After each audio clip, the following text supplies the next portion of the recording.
Bonjour, je m'appelle Emma, je suis réunionnaise et aujourd'hui je vais vous parler d'Edmond Albius, un jeune esclave qui est né à La Réunion en 1829 et qui a découvert comment polliniser la vanille de manière manuelle, à la main.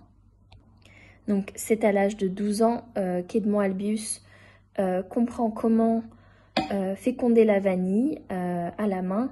Et grâce à sa découverte, La Réunion va pouvoir développer cette agriculture et se placer numéro 1 mondial pendant de longues années en tant que plus gros producteur de vanille.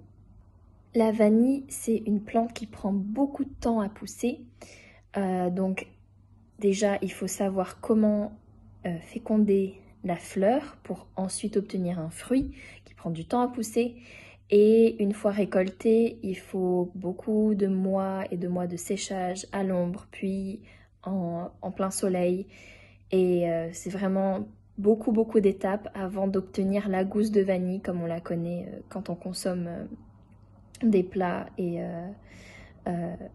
avec la vanille. Donc c'est pour ça que c'est considéré comme la deuxième plus chère épice du monde, après le safran. Pour en revenir à Edmond Albius, c'est grâce à sa curiosité, à son observation de la nature qu'il a réussi à développer cette technique de pollinisation manuelle de la vanille. Et c'est une technique qui est utilisée encore aujourd'hui et qui est utilisée à travers le monde entier. Malheureusement, Edmond Albius ne tirera jamais profit de cette découverte, car c'était un esclave et aussi un enfant, donc il ne touchera jamais aucun revenu sur cette découverte.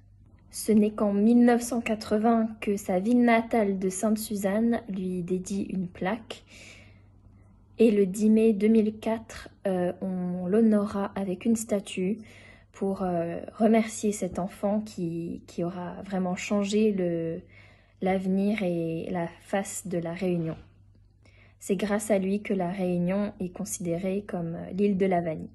J'espère que cette histoire vous a plu, enfin histoire de la vraie histoire de La Réunion, c'est pas juste un conte, c'est une vraie histoire.